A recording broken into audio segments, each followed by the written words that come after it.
Mana ni nziza kandi ibihe byose Imana ni nziza Mana himbarizwa amatsinda yombi maze kutwigishiriza mu ndirimbo Mana ibahumugisha. Abo twari kumwe nimugoroba hari indamutso twakoresheje kugira ngo ngire n'umugisha wo kubona uko mbageraho mwese. Kambanze nikope z'abatari bahari, sinzi niba uri burebe ibumoso cyangwa niba ari iburyo, ariko reba mu maso ha mugenzi wawe umumbwirira uti nta muntu Imana ikunda nkawe, ariko nawe agusubize ngo iragukunda kandi izakomeza kugukunda. Ngaho mubikore.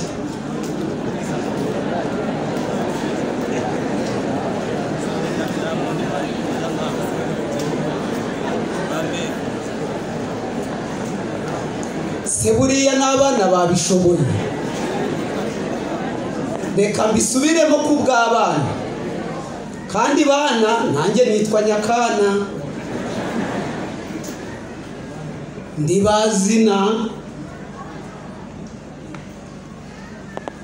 Nta muntu Imana ikunda nkawe, umusubiza uti iracyagukunda izakomeza kugukunda. Ku bw'abana ngaho nawe mubikore.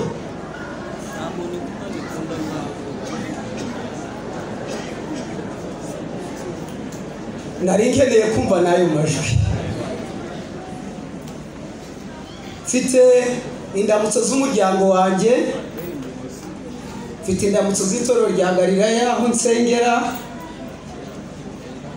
mu ntara ya Kigombe, indamutso z'umuyobozi w'intara yacu ya Kigombe Pastor Munyabarenzi Auguste, no kuri mugenzi we uyobora intara. Mfite indamutso zihariye ku bantu bamwe na bamwe. Israel abanyagalilaya mutahe.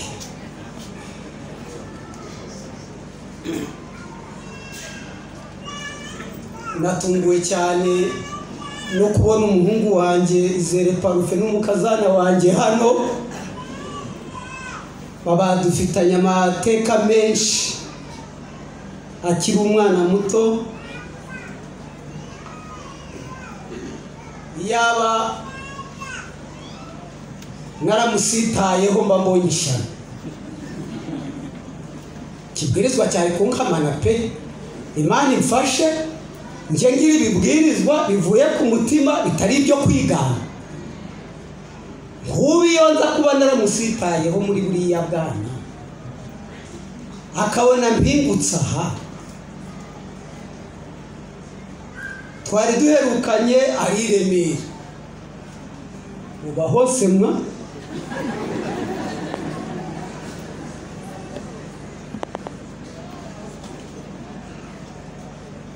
abana banjye bampaye ubutumwa bwihariye ku musaza witwa Nowa n'umukecuru.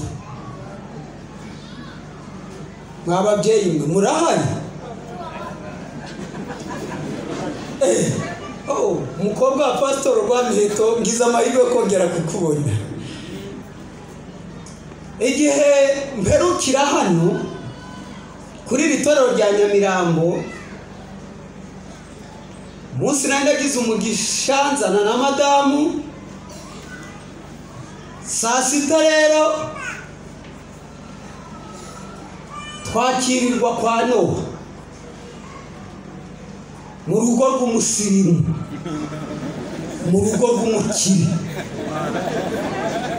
Byanyibukije imigani data yampaye. Mfite ikayi nini naguze kugira ngo atazancika iyi migani atayinsigiye. Umwe rero nawukopejeho umuhungu wanjye witwa Ganza, ariko reka bari wo ngarukaho kugira ngo mbone uko mubwira abana turi kumwe muri aya materaniro. Mu migani isaga 200 nanditse yansigiye, harimo umugani uvuga ngo uzakira anywana n'uzima. Umuntu uzakira ntapfana ubukene, nibura yapfa vuba yapfa atinze ariko akazakira, anywana n'uzima. Yego nukubaho muri ubwo bwana ukagira amahirwe ukagira inshuti y'umwana mugenzi wawe mukaba inshuti mukiri bato, hanyuma mu buzima buri imbere akazaba meya.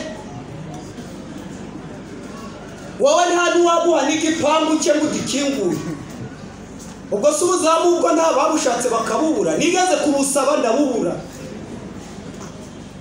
Hari umwana twari twariganye muri primaire, twasohoka tuvuye ku ishuri, hari utuntu abana bajya bagenda bavuga, ugafata kandi uzakawe karimo amakayi kamubwira ngo sha nguzantwaza ishakoshi, nawe akakubwira ngo nawe uzantwaza ishakoshi. Ubwo ari kuvuga ngo azakira guhate.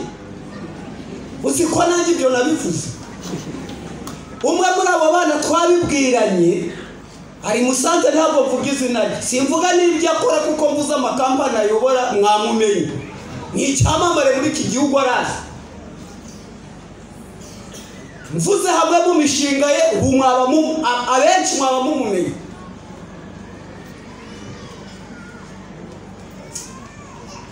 Twagiye gutandukana, agiye kujya mu mahanga nanjye ngiye kujya mu mahanga, nuko twandika utubaruwa kubera ko twakundanaga. Akanjye kariho umukono wanjye karavugaga ngo ninkira nzakwibuka, ndasinya ndakamuhereza. Nawe arandika ake n'umukono we kugira ngo nzajye ndeba umukono we. Nawe arandika ngo nanjye ninkira nzakwibuka. Ngo amina. Ko amina mwajya muyitondera. Umuntu asigaye avuga ahagarara hano akabwiriza ngo Satani aratumaze ngo amen. Ngo Nyagasani. Turatandukanye. Cyane ninababwiye ni mugoroba, ari muri bamwe bagiye banyohereza amabaruwa muri icyo gihugu cya kure kiri hirya y'u Rwanda, aho nari ndi mu mahangiye. Akandika na wa mukono we nkawubona, ariko nkabona yarawunogeje kurushaho, ariko akagobekamo nk'amagambo nk'abiri y'igifaransa. Nahagera nkazimira kuko njyewe twaherukanye ubwo jyemba umushumba w'inka. Ubwo uretse ko umushumba nawe ari umuhanga mu gutuka. Ibyo byo nanjye nabibayemo umuhanga rwose.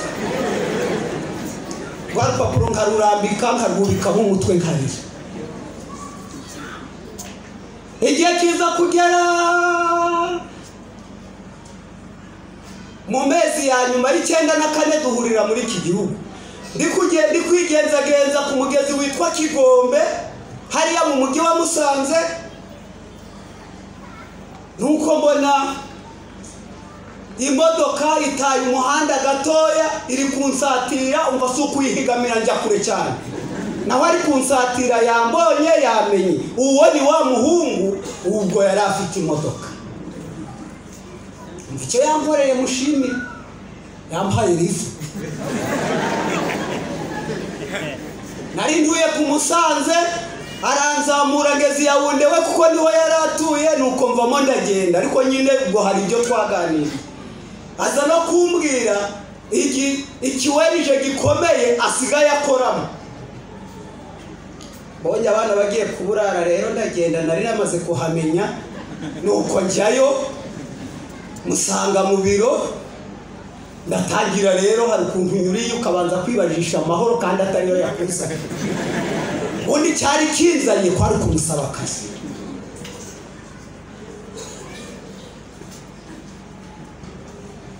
Ijambo yambwiye, arambwiye tumva rero Nyakana nshuti yanjye, nyine wagize ingorane ntabwo wize, none se ubu nakumarira iki? Ndamubwira ntumva, nabaye mu gihugu bakoresha Icyongereza, nubwo nabaga ndi mu nka ndi kuzibuza kona amasaka n'ibigori by'abandi, ariko kumenya ka good morning ko ndakaza. nibura gukingura urugi ngo imodoka zinjire byo nabishobora. Ubwo rero mufite amatsiko ngo yarakampaye. Irindi jambo ryiza mushimira yarambwiye ngo Nyaka, ntabwo mu mpano zawe harimo gukingura urugi ngo imodoka zinjire, impano yawe niyo kuvugira Imana bari byugumana. Yarakoze, Imana imuhumugisha. Amen. Ariko natashe mbaga. None se ubwo murambwiza ukuri, umuntu wari usize nta gikoma gihari, nsize nta sabuni ihari, ajya buriya nubwo tujya tuvuga ngo biraruhije ko abatunzi bazinjira mu bwami bw'Imana, ngo icyoroshye nuko ingamiya yakwinjira mu izuru ry'urushinge. Harya umugabura umugorura uri gutekereza ko atari bwirirwa ataha ngo ajye mu rugo kuko nta kandi ari gusange, n'amazi nayo naya wasaki niyo adahenze se, arigumira hamubona gumya aha mugire ngo nugukunda ibyigisho ngo nugukurikirana Nyakana kandi ari uko atagira iyaje. Cyakora Imana iguha umugisha wabuzi yuja igire kuri Yesu rati. Nibura kubwiza ukuri aho kujya mu ishuku ukajya kwizinga guhuza amavi n'agahanga, igumira aha ngaho urebe utari butahana igisubizo. Ndashimira Imana yuko ndi umubwiriza butumwa.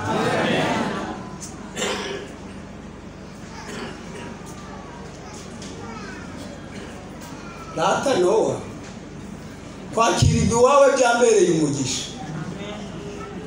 Nabonye rero iyo modoka ivanye hano ijyanye kuri uwo musaza, tugerayo barakingura, ndareba muri salo, ndebye ku meza, mbona amaronji hariya, mbona za pome hariya, mbona imineke miremire hariya, mbona yayindi mitoya bita kamaramasenge hariya, mbona imigati irambuye, mbona by'ibibundi, mbona inkeri. Hasigaye nari kurebana na madamu ni kwibaza ariko se Bibiliya nayo yari ibizi. Umva, Bibiliya ni igitabo cyera pe. Aho umutima wanjye wirukiye ni hahandi avuga ngo igihe wicarwa no gusangira n'umusirimu, ufata icyuma ugishyire hano, ujye ubwira iki gifuti cyo jya bikihagarareho. Ikiganiro kirangiye twari turi no kwihutira kugaruka hano, nuko ndavuga nti rero data yanciriye umugari arambwira ngo uzakira mwana n'uzima wagasaza we rero nuva hagaha mu rugo rw'umusirimu ukahava ntacyo hakuye urabura iki nawe araba kugendanye. Tangira kunyura iyi rero ndazenguruka nibajisha utuntu n'imboga nari ndi kubona aho ngaho, ariko ndi gushaka gusabira abana banjye akazi. Babiri barangije, bari bamaze igihe badepoza, barirukanse, bari bamaze kurambirwa. Bikagera igihe umakambira atari ko papa ko wabanye n'abasirimu, ko wabanye n'abakiriyo za Kigali, ko wabuza abakiriyo tubwira wabanye na nkabura n'umwe babwira. Kamana kubana n'aba basirimu b'inyamirambo nkabura n'umumbere umwana akazi ko n'abakiremwe mwamfashije. Ariko reka mbabwire, nanyuziyo ngira ngo wenda nza kugusha kuba abana. Hari amakuru nyine yambajije nanjye mbona aho mbere kumbaza abana bize abarangije bafite akazi, nuko mbabonye aho muhera rero kumbara wa musaza bari kubona akazi utagira gusunika. Iyo niyo ndirimbo namwe mujya muririmba ngo nta wabona akazi muri iki gihugu ngo ntawe kumusunika. Kamabwiza ukuri, iyi Imana yafunguye irembo urakabona kandi nta wundi muntu gusunika. Aho byageze rero ngira ngo agiye kuwenda arahamagara undi muntu ufite igikampani muri uyu mujyi baziranye, wenda muhamagara mubaze.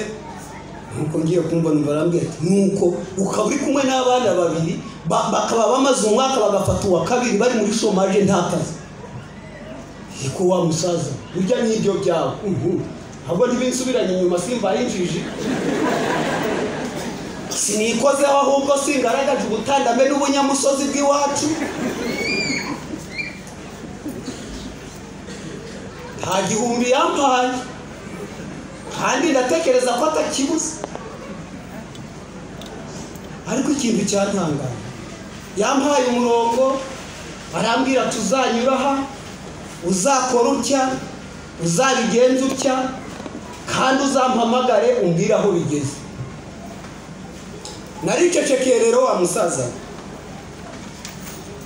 burya naguhamagaye nari narashatse ahantu ho kubikubwirira ndahabura cyane ko nari ndi kwibaza si umugabo nshaka ibiro 50 by'ibirayi mujyanire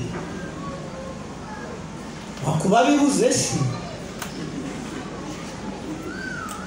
yego ntashimwe riba rito, ariko ishimwe abana banjye bampaye bambwiye ngo wa musaza waguhaye inama akagutinyura akakwereka inzira,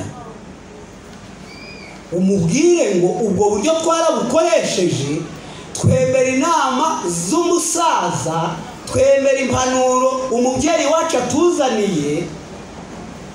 Uyu munsi twitangira icya 10, iyo tugeze mu mihigo y'inyubako barihigira,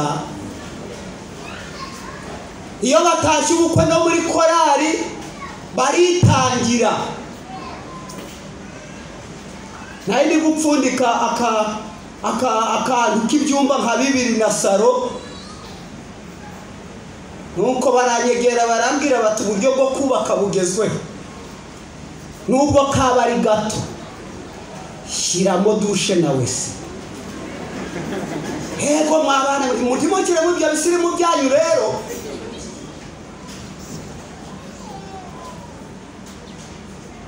babonye binyobeye bati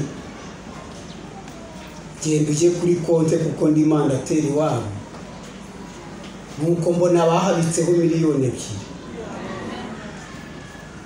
Iyo nzu ubona irarangiye. Bana banje bato mujye mwegera abasaza nka Nowa kandi mumuhereho. Mutungiye agatoke ndamubahaye. Rero kenyera ubu baraje, ariko ndabwira abakiri bato kwegera abantu bakuru babaha inama babacire n'imigani, kuko mu migani umusaza yampaye wa 2 uravuga ngo izaba umusega uyimenya nyina ikiyibwegetse. Mwana utazagira aho agera, muri utazava mu mugabo, muri utazava mu muntu uzatunga urugo, imbwa izaba umusega itazamuka ngo ikange n'abajura uyimenya nyina ikiyibwegetse. Niba mushaka kuba intwari, niba mushaka kuba abagabo, niba mushaka kuba abakristo, hera uyu munsi Imana ibampere umugisha. Amen. Umusaraba abatekinisiye banyihanganire bafate indangururamajwi maze mbaza abana uko bumva ijambo umusaraba. Iyo twumvise ijambo umusaraba nkamwe abana bato, iyo wumvise umusaraba uwakubwira ko atawuzi wawumusobanurira ute, wawumubwira ute? Urutoke hejuru umwana. Umusaraba wawusobanurira ute umuntu utawuzi?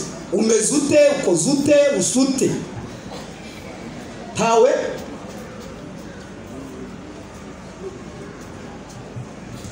shyira hejuru ndebe. Yego nibakwegere. Abona umwana wambaye agapira kajya kuba icyatsi kibisi. Yego.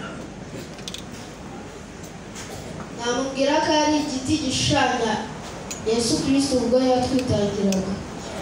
Umwana ati nababwira ko ari igiti gishushanya uko Yesu yatwitangiye. Imana iguha umugisha. Undi mwana wamufasha none akaduha ishusho y'umusaraba. Uwo Yesu yatwitangiyeho umeze ute, ukoze ute? Reka turebe hano. Nta mwana uri hano wagisubiza? Yego, haguruka.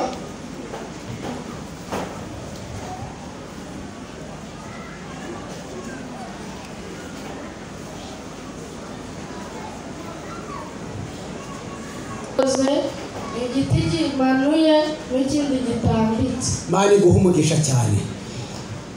Umusaraba umwana ati ni igiti kimanutse cyangwa gihagaze ariko kikagira n'ikindi kigitambitseho. Nibyo? Yego.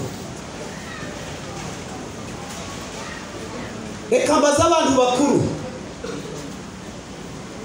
uretse uwo musaraba w'igiti gihagaze n'ikindi gitambitse ari wo Yesu yabambweho, ari nawo Abaroma bajyaga babambaho abantu bakoze ibyaha byo ku rwego rwa ba ruharwa,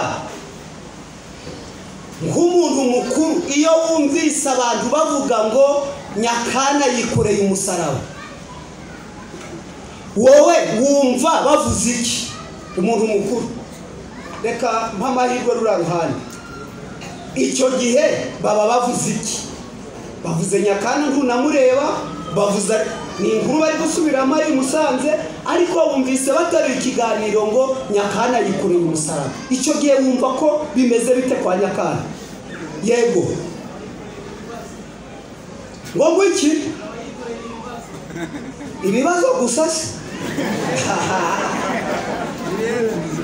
Aba yikoreye ibibazo byo mu ikayi kabiri ushizeho kabiri ni kangahe? Niki cyaba yikoreye? Sobanura ibibazo rero. Aba yikoreye ibibazo bikomeye. Nibyo? Aba yikoreye umutwaro uremereye. Yagishubije namwumvise. Kwari kugira ngo ikiganiro tugikomeze.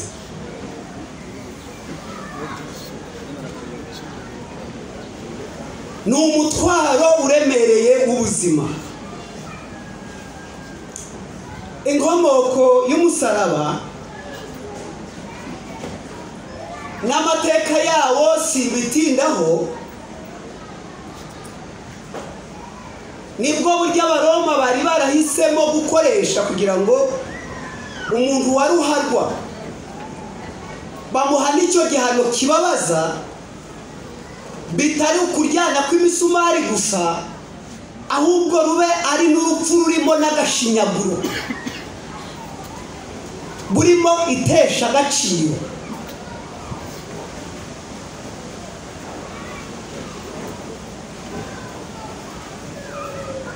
Buri urupfu rw'isasu n'urupfu rwiza. Babaye bari bupime mu cyico, hari abantu benshi bagiye bagera ku rwego rwo kwicwa, agahitamo urupfu rwamubera rwiza. Umusaraba.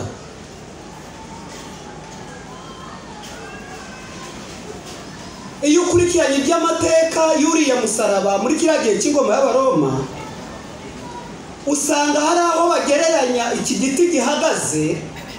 Ni uburyo bwo kugereranya ko iki gihagaze gishobora kuba cyarapimaga ibiro 50, hanyuma iki gitambitse kigapima ibiro 40. Wabihuza byombi bikaba bibaye ibiro bingahe? Umusaraba Yesu yabambweho bagenekereza ko wari uri hagati y'ibyo biro.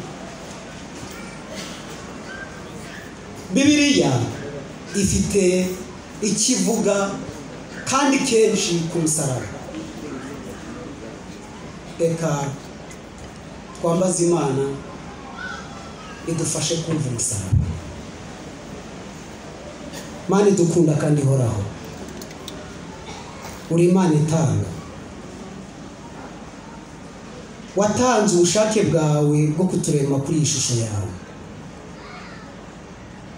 Utanga Yesu atubera inshungu,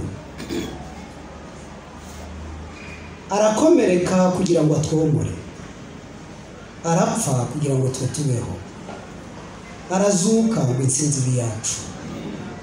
Ngaho ba byose kuri byose kandi kuri twese mu izina rya Yesu. Mu butumwa bwiza uko bwanditswe na Yohana igice cya 19, igice cya 19 cy'ubutumwa bwiza bwanditswe na Yohana, turasoma ku murongo wa 17. 19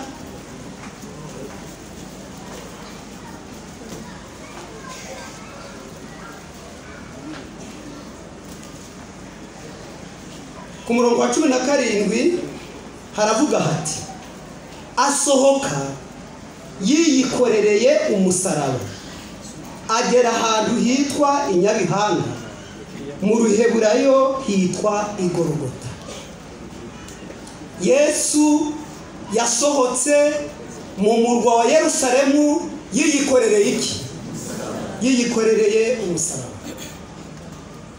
Yesu yikoreye umusaraba. Mu butumwa bwiza uko bwanditswe na Luka igice cya 9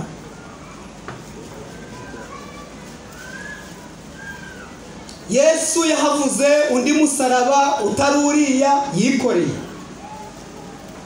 Igice cya 9 umurongo wa 23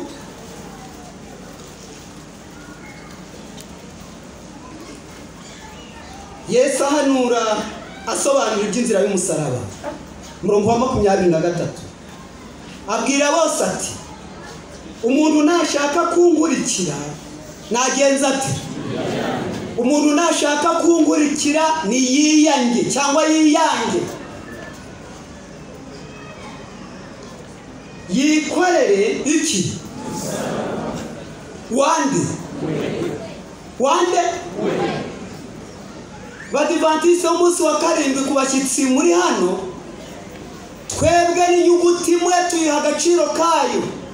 Ntabwo Bibiliya ivuga ngo yikorere umusaraba gusa ngo ankurikire. Oya, yikorere umusaraba we.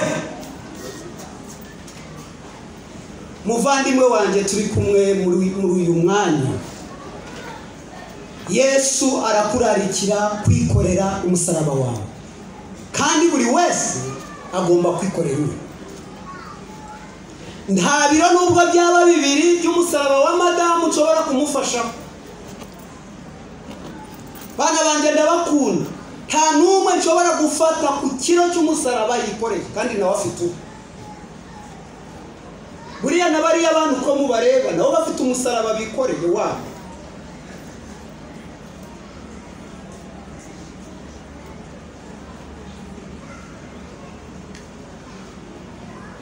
Katugaruke muri Yohana igice cya 12 umurongo wa 31 n'umurongo wa 32. Muvandimwe yahadusomeye, reka tuhagaruke. 12 umurongo wa 31 n'uwa 32 hari aya magambo avuga ngo ubu urubanza rw'ab'iyi si rurasohoye. Ubu umutware w'ab'iyi si ari we Satani abaye igiciro.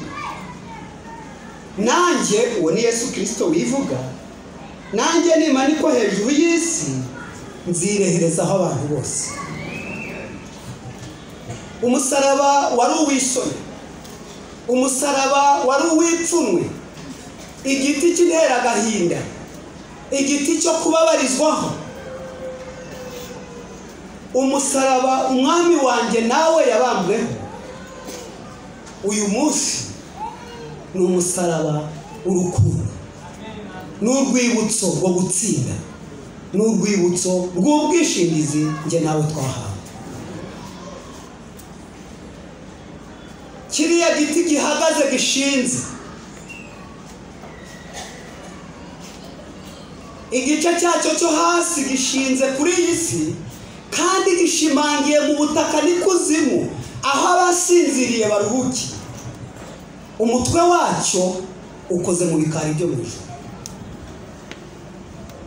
Iki giti gihagaze gisobanura urukundo rw'Imana. Haleluya. Iki giti gisobanura urukundo rw'Imana. Kiriya giti gitambitse gishushanya kwikunda kwa mwene muntu.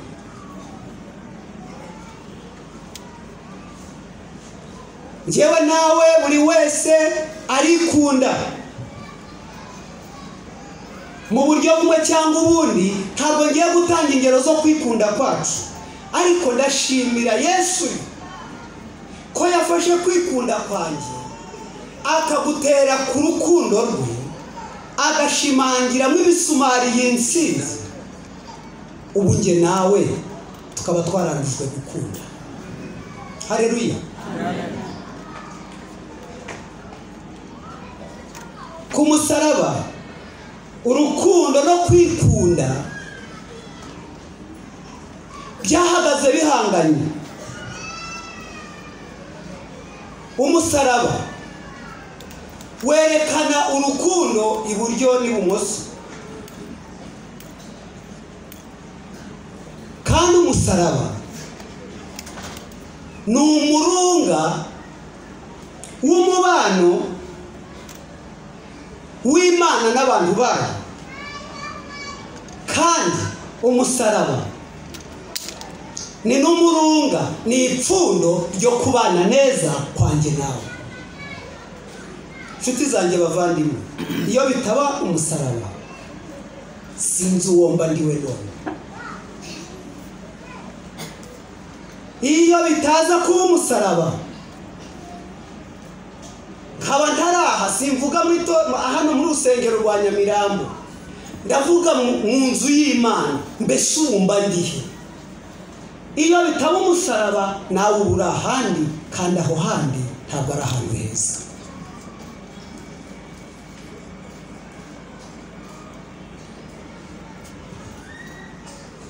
Mbese uburemere bw'umusaraba kuri Yesu ni iki? Abantu benshi iyo baribwe umwami wacu yagiriye ku musaraba, intimba yatangiranye mu gashyamba ka Gitsemane agakomeza kuko tugiye kubibona, umutekinisi yamfashe, ndagira ngo mbatangarize yuko buriya buremere bw'ibiro 90 atari byo byababaje Yesu ngo binamurushye binamuvune. Mu nama y'agakiza kibazo cyabajijwe inshuro 3, umuntu aremwe ubutabera buti azangiza amategeko, butungane buti isazayangiza. Ku nshuro ya 3 Imana mwana yaravuze ngo nacubura nzamucura. Icyo gihe burya uburemere bw'umusaraba yatangiye kubugira icyo gihe.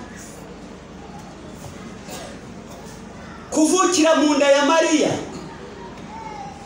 i Betelehemu, akarererwa i Nazareti, akajya ku mugezi n'ikivomesho nk'abandi bana, ibiro by'umusaraba byariho byiyongera. Ageze mu kigero cy'ubusore bamwise umusore w'ikigoryi utinze gushaka. Musaraba we ibiro bye byariho bizamuka.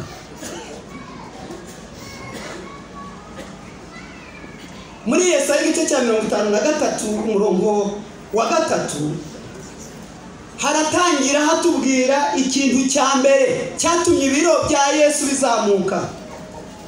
Umutekinisiye nabidushyirire uko ngiye kubisoma nihuta. Icya mbere cyatumye umusaraba wa Yesu ugira ibiro byinshi bitari biriya biro byo mu giti, nuko urukundo afitiye abanyabyaha ruremereye kurusha urupfu. Yahisemo gupfa kubw'urukundo akunda njyewe nawe. Icya kabiri, iyo Yesu yabaga ageze ku meza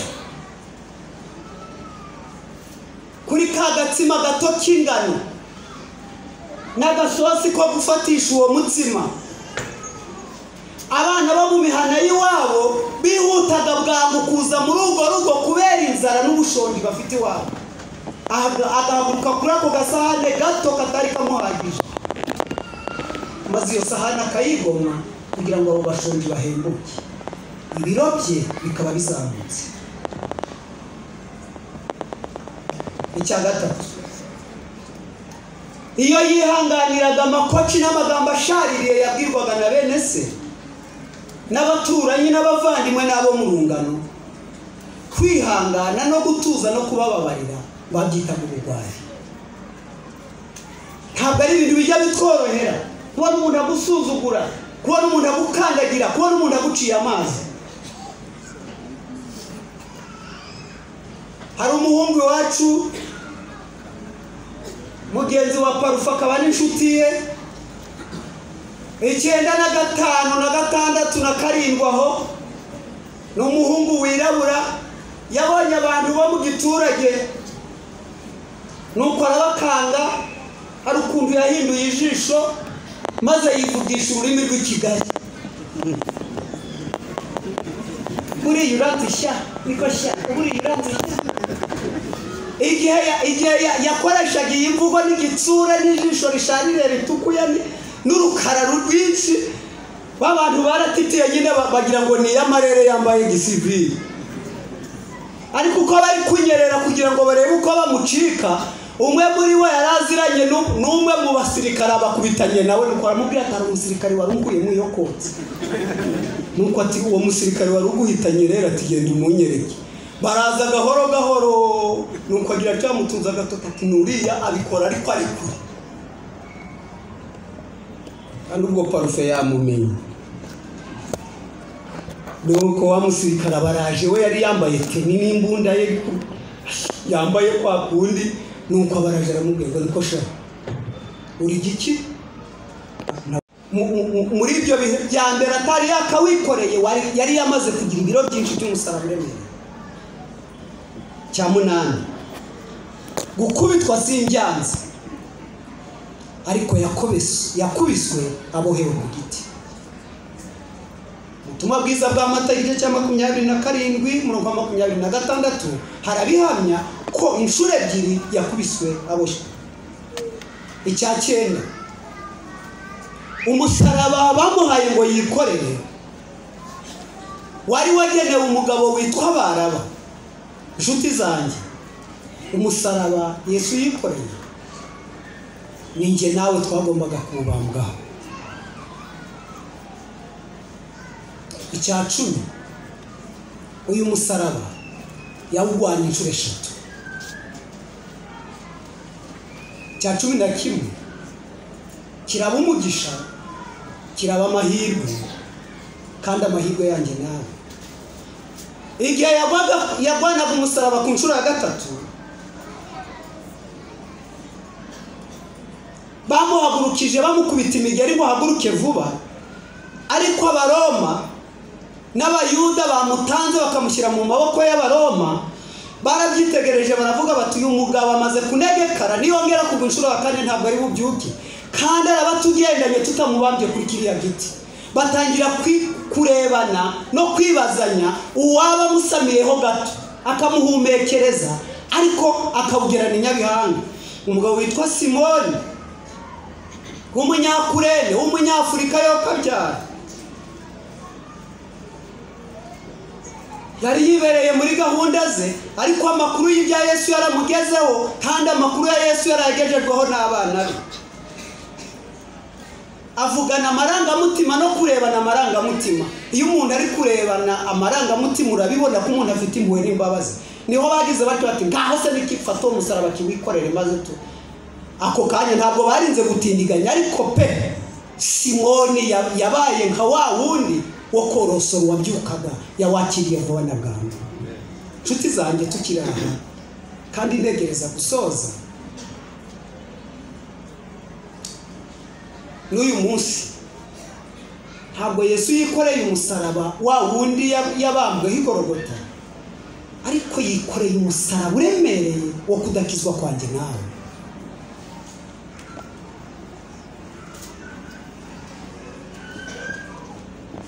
Ingingo ya 13 iravuga ngo yabonye abantu barimbukira hafi y'ufite agakiza maze biramushengura.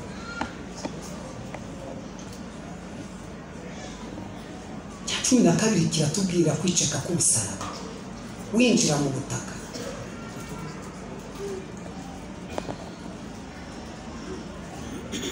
Cya 14 kiratubwira ko yabonye neza atandukanye na se.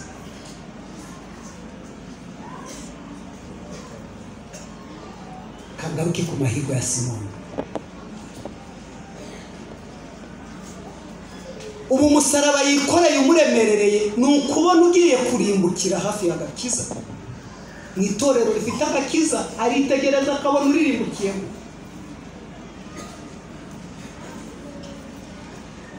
Iki kiramuremereye cyane kurenza uburemere bwa cya giti kigororotse.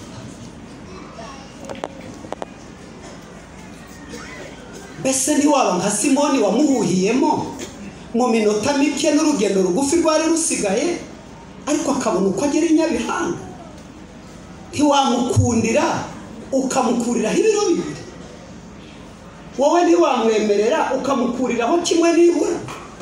Mbese Nyakana mubwiriza butumwa ntabwo wamwemerera ukamukuriraho bitanu? Baririmbye mwaturirimbiye mwadufashije, mbese ntimwamwakira? Iyo muvuga urukundo rwe, iyo murushyira mu ngiro mukarukunda abandi, ibiro bye by'uburemere biragabanyuka. Icya 15, umutwaro w'ibyaha byanjye nawe. Kuba yarabaye icyaha, ijuru rikamubona nk'icyaha, rikamubona nk'icyaha, rikamufata nk'icyaha.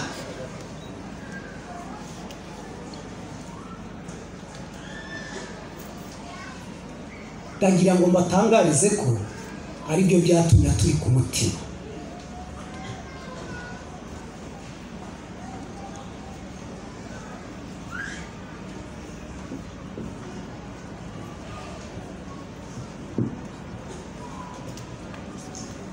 Mu gitabo cy'ubifuzwe byose mu gice cya 74 ku rupapuro rwa 538 haravuga ngo Kristo utarakoze icyaha yikorejwe ibicumuro by'abatuye isi cyangwa byacu twese. Yabonye icyaha giteye ubwoba cyane, abona umutwaro w'icyaha agomba kwikorera uremereye cyane, maze bimuzanira intekerezo zo gutinya ko ashobora gutandukanywa n'urukundo rwa se kandi agatandukana nawe by'iteka ryose. Yumvise uburyo urwango Imana ifitiye icyaha rukomeye cyane, maze aravuga ati umutima wanjye ufite agahinda kenshi kenda kunyica. Tumabwiza uko bwanditswe na Mariko gice cya 14 umurongo wa 34 araduhamiriza yuko Yesu yari afite agahinda, yabonaga ko mu mwanya muto ako gahinda kagiye kumuturutsa umutima.